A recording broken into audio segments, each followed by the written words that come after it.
Good afternoon, everybody, on this Tuesday, February 11th, 2025. I'm Dave Neal, and I have all of your stories for your rush hour drive home. On this afternoon's episode of The Rush, we've got Rachael Kirkconnell giving a quick interview about what it was like to go on Call Her Daddy podcast as she exposed her story to the world after breaking up with Matt James in Tokyo. Plus, Kanye West's website is down. It looks like they have now banned him from whatever website he was using to sell his really problematic merchandise, and a halftime beef. Rachel Lindsay from Higher Learning Podcast, formerly The Bachelorette, discusses why it's problematic that several of Bachelor alumni, white men, didn't understand what the halftime show was all about. We'll listen to what she has to say. Plus, Blake Lively receipts. No, Blake Lively doesn't have the receipts. There are new receipts from people that worked on a movie with her that say either A, she got them fired, and why they wouldn't work with her again. So we'll cover that. Plus, more talk as to why Tom Brady has been etched in stone as the greatest of all time. And a very interesting story about a decoy plane Donald Trump used when there was a death threat against him to avoid assassination. It's actually a very interesting story. So I'll have all of this and so much more. It's all coming up next on The Rush. All right, if you're new on my channel here, I've been pretty opposed to the sort of dominant use of cell phones in social situations. Well, now New York is proposing a cell phone ban in schools. I'd love to know your thoughts on this. Here's the story on Good Morning America. Strong feelings about this one. New York Governor Kathy Hochul earmarked $13.5 million to get this plan off the ground. She says eliminating devices from bell to bell will help students concentrate on academics by limiting access to phones during class, lunch, and in the hallways. Hochul says kids can finally be free from the endless disruptions from social media and all the mental pressures that come with it. Each school district can determine how to implement this new policy. Some here in New York have already had similar ones in place. We've seen cell phone bans in states like California, Ohio, and Florida. So far, experts say it's still too early to know definitively how effective these bans are. Some studies suggest improvements in students' mental health and academic performance, and of course, maybe even a reduction in bullying. Others show little to no change. But one thing is certain, there is rising concern on a state and federal level, and of course among so many parents, about the impact of social media and the exposure to the internet for these kids with these devices. You know, the thing I've learned in covering this story is more often than not, the biggest pushback comes from parents, because parents are the ones that are addicted as well. And it's like, I would love if every time I go out to dinner with friends and family, if we could do a no cell phone policy. I think when you're in small groups, people learn to have, some etiquette to it all. But when it comes to addictions, you can't blame the kids here for being, placed in their hand a dopamine device, a little slot machine that's going to give them joy and take joy away. You can't blame them for, and by the way, putting your phone in your pocket is almost as worse as having it in front of your face. So I agree. You got to set up lockers. You got to lock these phones up. You can get them when you can drop them off when you go to school and get them on your way out. Parents will say, well, what about this or that? Like, look, we existed before them, folks. We need to know when it's taking over our lives. And if there's anyone who's against this, I would say wonder and think about why. All right, Rachael Kirkconnell blacked out during her interview on the Call Her Daddy podcast. I mean, she's having a real glow up. Doesn't she look fantastic here? A recently single lady. I wonder how she'll be spending Valentine's Day. Here she is discussing what it was like to go on one of the biggest podcasts in the world.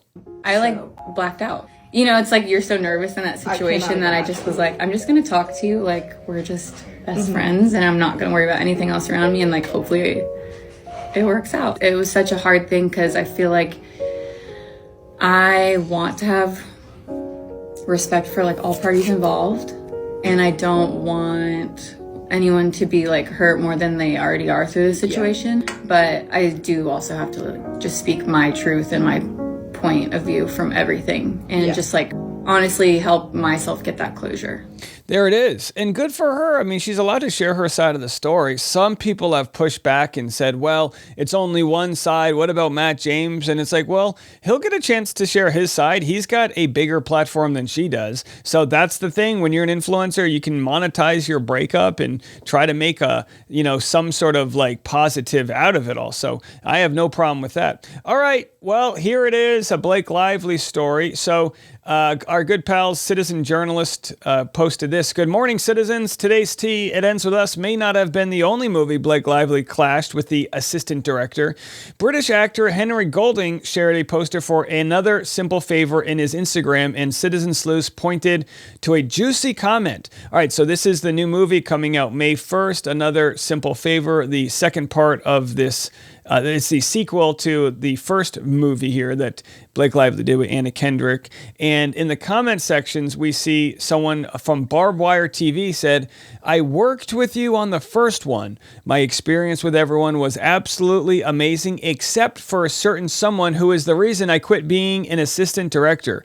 Guess who that person is? Wish you all the best with this, though." Barbed Wire TV. So it doesn't specifically call out Blake Lively, but I think it's pretty obvious who it is. After looking into the person's profile name, they were able to cross-examine that it was probably Barbara Zeman, the fourth assistant director. So how it works is you'll have your assistant. You have to understand, assistant director doesn't really have too much to do with the director. It's actually the chain of command. So you have assistant director, second assistant director, second, fourth assistant director, and then underneath all of them are production assistants, PAs. If you work enough hours as a PA, you can then enter the DGA, which is the Directors Guild of America. In the DGA, you can work your way up to assistant, second assistant, and they have different job titles. The second assistant director is probably in charge, amongst other things, of background, the extras, and setting up the scene. The first assistant director might be in charge more of location scouting, preparing for the next day's work, getting the call sheets out. They all have different jobs, and it works like a fine-tuned automobile.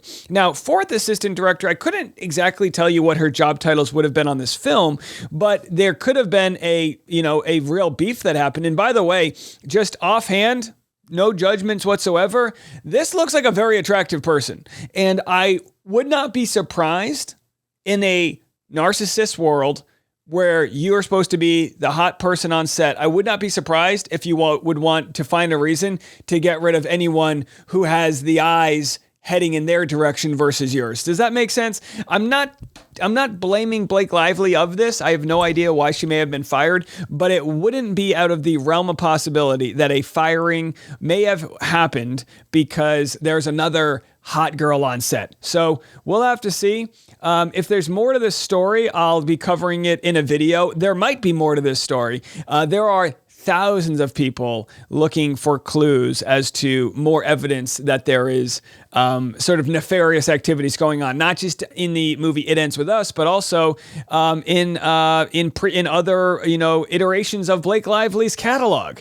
So here's another post by Citizen Journalist sharing, I believe this was a TikTok from Saran, and it explains just exactly why Blake Lively wouldn't avoid the Screen Actors Guild if she actually had a problem on set. The Screen Actors Guild is your union lawyer. They're essentially people that are there to advocate for you when you're on a movie set.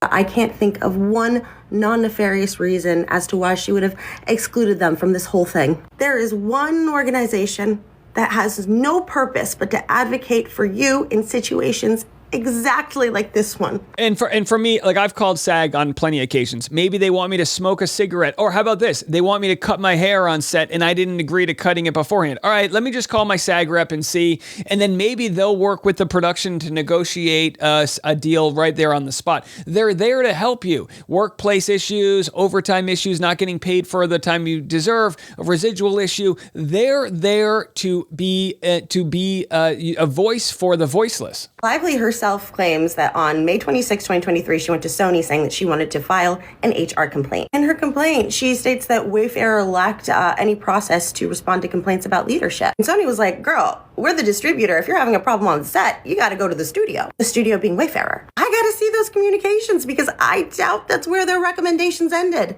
Go to your union, girl. I am sure they said they'll handle this. They'll handle it discreetly. This is why you pay your dues. In fact, they have a zero tolerance policy for this exact thing. Per their website, they provide many methods of reporting. They even have this thing called SAG Safe Space, a tool that allows you to document and archive instances of sexual harassment that you've experienced or witnessed. And most importantly, you can even do it anonymously if you prefer. And if this man in the studio continues to be trifling after you sick your union reps on them, look at all of this indisputable, beautiful documentation you've acquired, which you can then use when you sue the shit out of them. Now, it could be that she did go to SAG and it's confidential and we don't know of that yet.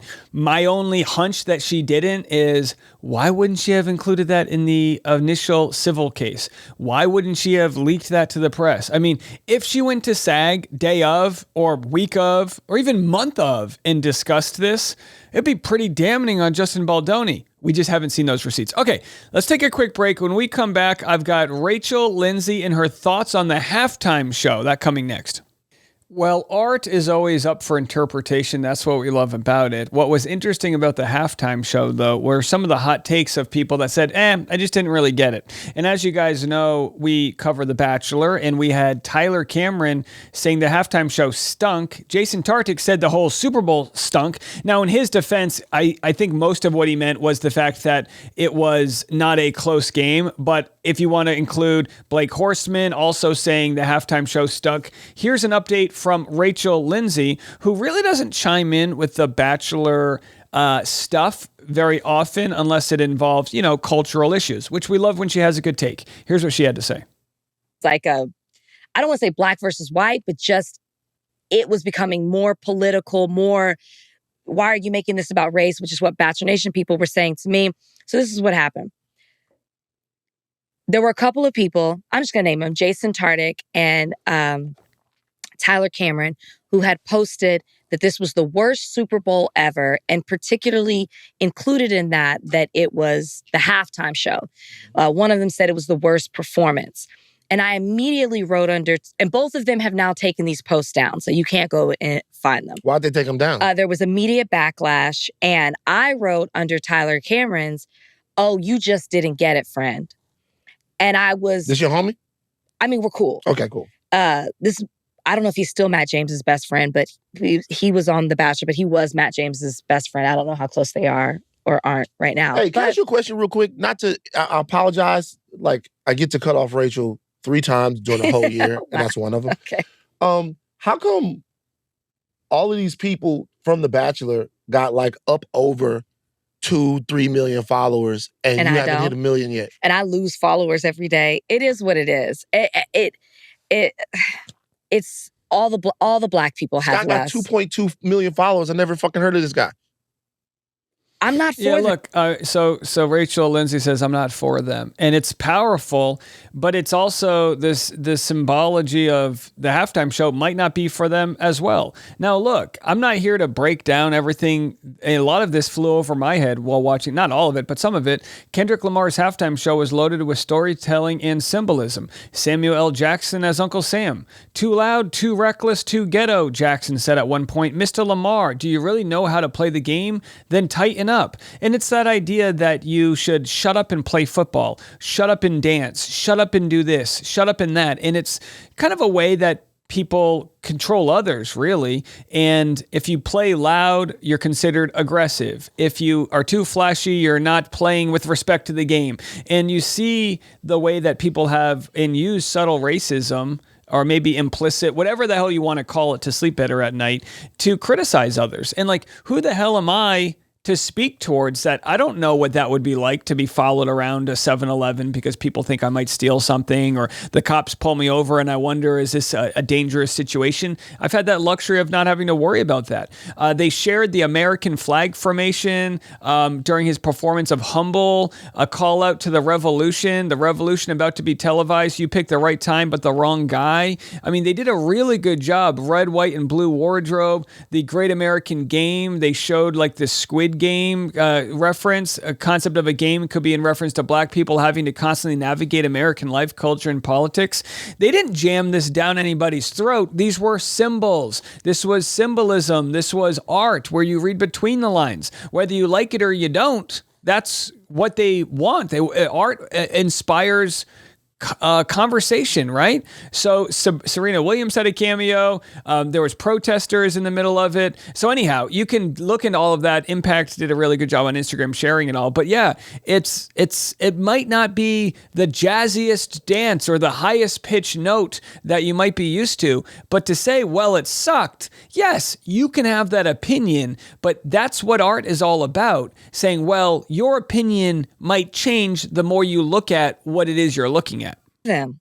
And this moment kind of highlighted that for me. In no way am I comparing myself to what Kendrick did, but I think as Black people, you can find a moment in your life where the theme of what the halftime show was applies to you, right? In order to be accepted or to fit in, you have to assimilate. You are supposed to act a certain way. That was very much so for me, obviously being a part of The Bachelor. And the moment I did not play along with the rules, I was immediately met with backlash. I was reminded of, to them, what I represented to them, who I was, how loud I was, how aggressive I was, how angry I was, the moment that I didn't play their game. And it was interesting to see people from Bachelor Nation speak out and say, this was the worst performance ever. And my response to Tyler was, oh, you don't get it. But when I say you don't get it, it's also, oh, you don't get me. And that was also met with the comments of how people were responding to me. Oh, here's Rachel again, being angry, making it about race. No, it's just obvious. You didn't get the performance. You weren't trying to understand it. It's okay to say you didn't like it, or I don't know Kendrick's songs, but that it was the worst, or that it was trash, or that you don't get it. It also means you don't get me. I mean, it's a good point, and I think that just goes to show the broader view of society. Some people have empathy for those that have different experiences than them, and some don't. And whether or not it was for you, it's like, have a little bit of space for what it was actually about. And again, maybe this conversation falls on deaf ears, but it's like, yeah, I don't know all of Kendrick Lamar's songs either. Did I think it was the worst halftime show ever? No, I watched it and I just kind of consumed what it was. And boy, armchair critics, those of us that might have never created anything in our lives, to think that, it didn't have the right level of fireworks or dancing shark costumes in the background. It's a little rubbish, if you ask me. All right, well, more conversations about who's the greatest of all time. Let's cleanse the palate with Colin Cowherd discussing why it's still Tom Brady. Let's talk Patrick Mahomes. For the record, he's now just 3-2 in Super Bowls. And Tom Brady lost 3 of them by a total combined 15 points. Patrick Mahomes has lost 2, and the point differential is minus 40. And what really And by the way, Tom Brady lost a Super Bowl when he threw for 500 yards. Disappointed me. He never manipulated the game. He got rattled and frustrated, taken out of his game, and had no second pitch. Tom Brady always found ways, even when he had the second best roster in a Super Bowl. He found ways at the line of scrimmage to manipulate a defense, move the chains. Anybody can win, let's be honest, with a full house. So there it is. My Tom Brady fan club continues. But that's not the only story here. The other story is an apology to Jalen Hurts. Jalen Hurts is actually as good a quarterback as Patrick Mahomes was, but doesn't get nearly the same amount of credit. And listen, I owe publicly Jalen Hurts an apology. I was probably one this year who's been the hardest on him. I'll go back a couple weeks ago when I said the passing game's not good enough right now, and I don't think it's going to get better. All he's done since then is have his 2 best games of the year on the 2 biggest stages that the game has been on. The NFC Championship game and the Super Bowl. He was sensational last night, and he was sensational in the NFC Championship game. He made 1 bad play last night. All right, so there it was. Some credit to Jalen Hurts and the Philadelphia Eagles. I think the older I get, the less tribal I am with sports and the more I credit the individual. So Jalen Hurts, benched after the national championship game in college, right? He's always kind of had a chip on his shoulder, just like Tom Brady did. Tom Brady was drafted in the 6th round, 192nd, I believe, overall. He was like 4th string on the roster. He only got a chance when Mo Lewis hit Drew Bledsoe and sent him home with a punctured lung. So, I mean, it's just incredible what Tom Brady was able to do with it in his career. And, he's not the fastest by all means. He doesn't have the strongest arm. None of those things. And like we've talked about before, the true indicators to greatness and to success, grit, perseverance. So ask yourself that. Do you have grit? Do you have perseverance? Way more important than IQ, way more important than even where, the privilege that you started with, because someone who started on third base and thought they hit a triple, they might be in a good starting gate, but somebody like Jalen Hurts, they are going to outrun you because they got grit and perseverance. All right, let's go to this Kanye story. Tell you what, take a quick break. We'll be back with the Shopify president discussing why Kanye's booted off the platform. That next. Well, the only products I think Kanye West should be selling are life preservers because he keeps falling off the deep end. And again, with all credit to whatever mental health condition he has, it has reached a fever pitch as he literally was selling a t-shirt on his website that only featured an image of the swastika. That is too far. And to hold him accountable, when he bought the $8 million halftime show 1 minute time slot, no one knew that he was going to be falling off the cliff, although they probably shouldn't have sold him the time slot based on what he had said and his anti-Semitism from previous instances. But either way, here is on CNBC, the Shopify president saying why they took down Kanye's website. So Harley, speaking of your merchants, as you know, a widely followed famous anti-Semite bought a Super Bowl ad directing people to buy swastika t-shirts on a website that you hosted. Why did you not pull that website immediately? Well, the website is down right now. But look, all merchants that use Shopify, up all Sarah. Of yesterday. Yeah, so all merchants are responsible for following the rules of our platform. This merchant did not engage in authentic commerce practices, and they had an entire day to prove otherwise, which did not happen. They violated our terms. We removed them from Shopify.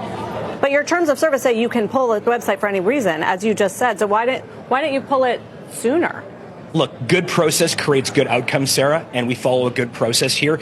It was down the moment we realized this was not actually a real commerce practice. They weren't actually engaging in authentic commerce. We pulled it down. So I get it. And as a Canadian said, process, not process. Those Canadians, what can you tariff this guy on his way he says process?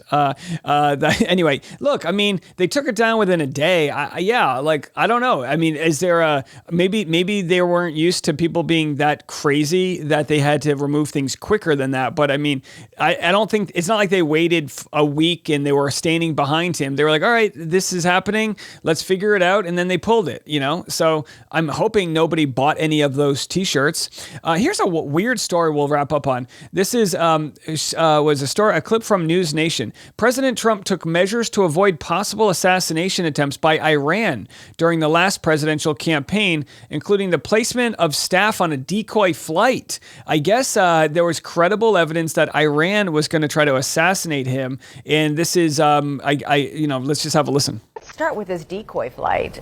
Trump and his close advisors were so worried they secretly took an unmarked plane, but all the rest of the staff was buckled up and ready for takeoff on Trump Force One. Did they not know of the threat? They had no idea until the doors of the plane closed and they were about to take off. In fact, many of them were surprised when Trump wasn't sitting in his seat and some of them started asking questions. And that's when they found out that Trump would not be on the flight that day, that he would be taking his own separate flight. And so this was something that was that closely held. And what it illustrates is the level of fear and concern within the upper echelons of the Trump campaign and the Secret Service about Trump's safety. This all happened after that second assassination attempt in mid-September. And so concerns were really intensifying at that point. All right, so this is interesting because, look, I don't blame the guy. It's like in the royal family, you hear about, there's a guy who eats the food first so that they don't get poisoned. And a lot of times there's decoy cars in the presidential motorcade. So I don't fault him for that. I think it's just really funny to know, trust me, they'll let the plane go down as long as they're not on it. And I think that's a good metaphor for life.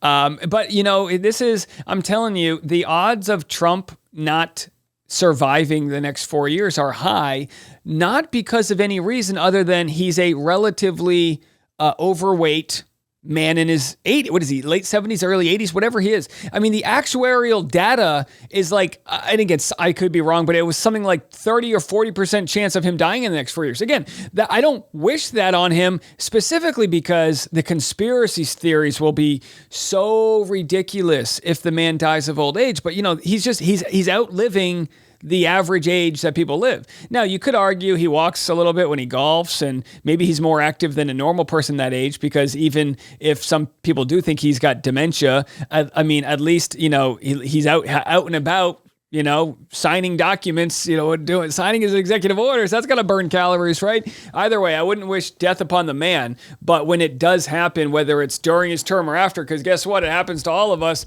The amount of conspiracy theories will be, oh boy, you know what I mean? Somehow it's going to be Nancy Pelosi's fault. All right, well, that's it for me. We're wrapping it up. I'm taking the rest of the day off. We'll be back tomorrow. So much news coming out. I really appreciate everyone sticking around.